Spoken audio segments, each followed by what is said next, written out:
Welcome to the Answers for Elders radio show. Meet the trusted experts who will give you straight answers and will help guide you on the path of later life care. Now, here's your host, founder, caregiver, and CEO, Suzanne Newman. And welcome everyone to Answers for Elders Radio Network. And I am thrilled to be able to meet and talk to so many people that are at the forefront of developments, and especially when it comes to Alzheimer's disease.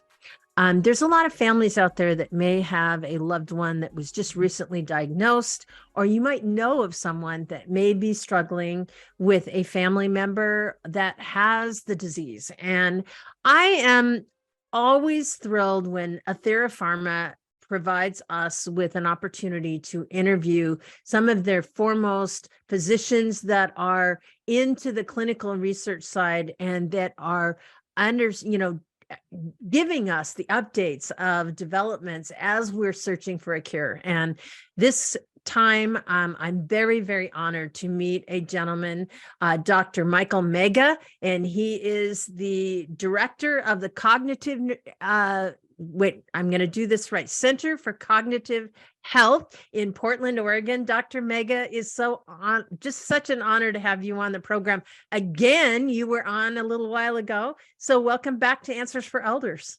Well, thank you, Suzanne. Thank you for having this opportunity and disseminating information to the growing demographic in America, in the Western world. Yeah. And, Dr. Mega, I love that we're going to get down to basics. We've done a lot of programs on, clinical trials, which are really important, but a lot of people don't necessarily understand, the cause of Alzheimer's disease and, where we're at with the disease. Could you give us go back to basics and talk how that all happens? Right. Well, one of the challenges in treating Alzheimer's disease has been over the last 30 years that the causes are multifactorial. There's so many different roads to get to developing the memory and thinking problems of Alzheimer's disease that now are required to have shown a biological marker for the disease. It used to be that we could only diagnose Alzheimer's disease as probable during life. And Wow. The definitive diagnosis was done under the microscope when a person passed away to count the amount of plaque that's primarily made of a misfolded protein called amyloid, and the amount of tangles that's also made of a misfolded protein called tau.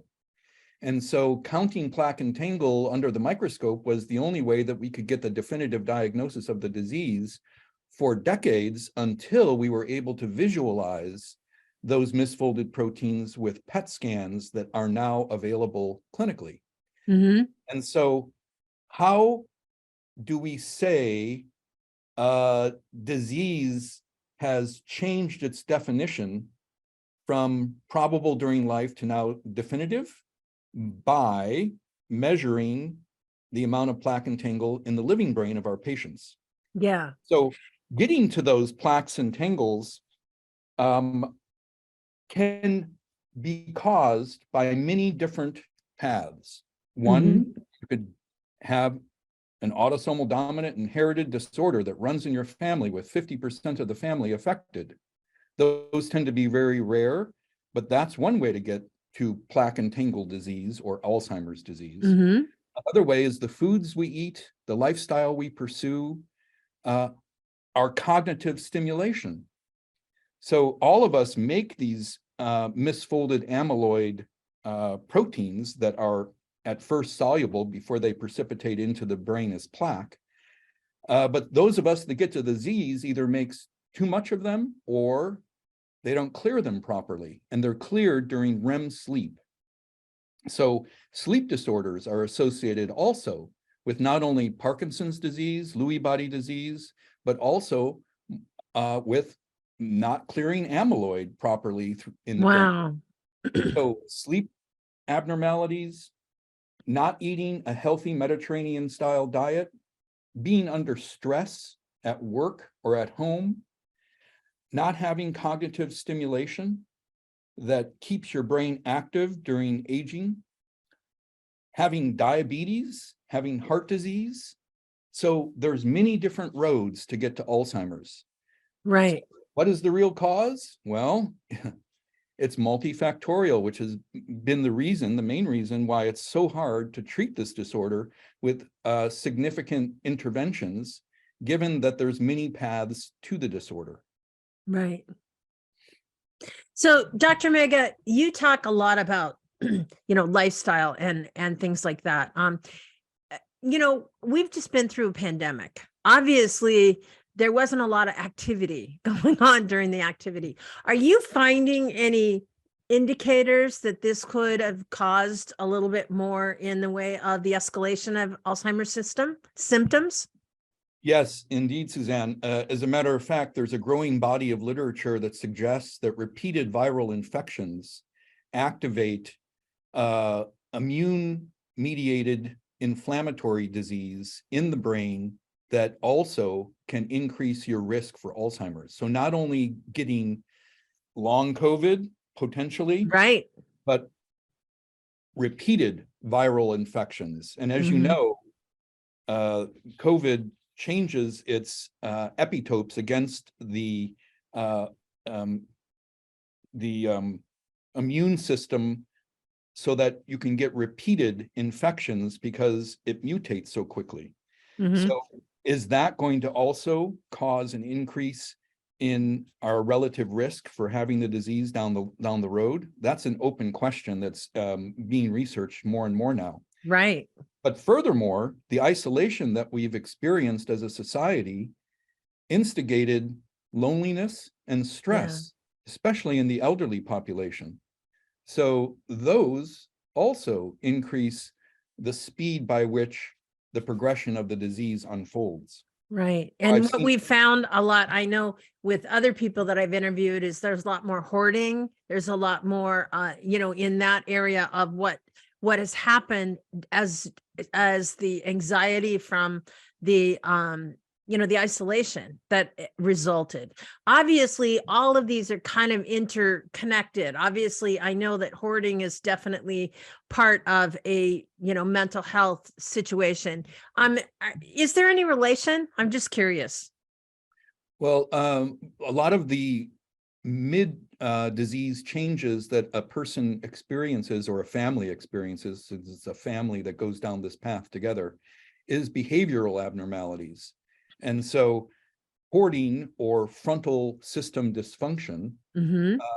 can be part and parcel of the disease, especially if more of the pathology is in the frontal lobe, as Mm-hmm. opposed to delusions or hallucinations that can unfold in other patients who have more prominent disease in parietal lobe or medial temporal structures. Mm-hmm. So it depends on where a bulk of the plaque and tangle is deposited in the brain that reflects the symptoms that are challenging the family and the patient the most. Mm-hmm. But I do want to emphasize that even though we have several different paths to developing Alzheimer's disease, just like you have different ways that you can develop hypertension, Mm-hmm. there are really now better support for the amyloid hypothesis than we ever had before. As you probably Amazing. heard, in the last year and a half, the FDA has approved 2 drugs and are on the cusp of possibly approving a third drug that are antibodies that remove plaque from the brain successfully, as reflected in PET scans. That's And so incredible. the slope of disease progression has been now shown in double-blind, placebo-controlled trials that are scientifically sound and statistically significant, that supports then the hypothesis that amyloid beta protein, when it's misfolded and forms plaque in the brain, has a significant causal impact on the cognitive decline that patients experience. Mm-hmm. So we had previously failure after failure of studies that tried to remove plaque from the brain and did so in a relatively efficient manner until recently. So I think we're beginning to get closer to at least proving our hypothesis. I love it.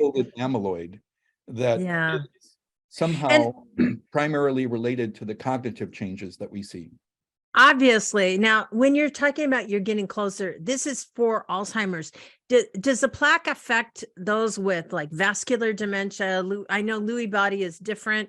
There's different types.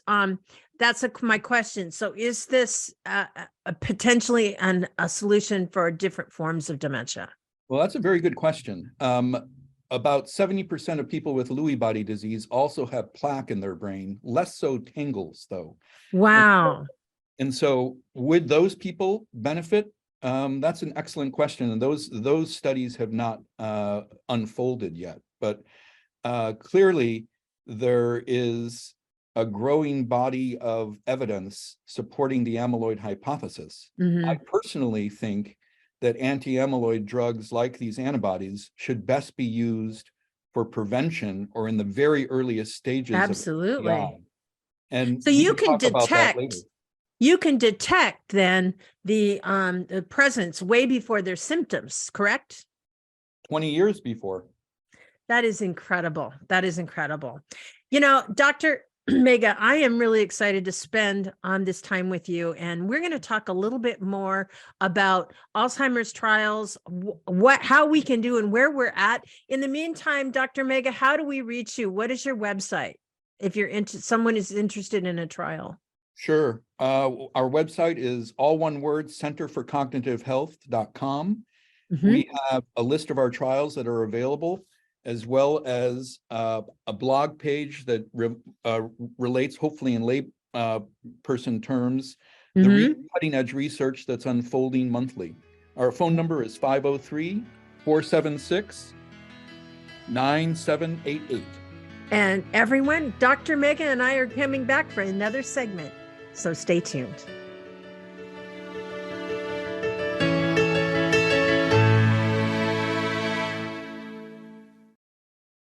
We at Answers for Elders thank you for listening.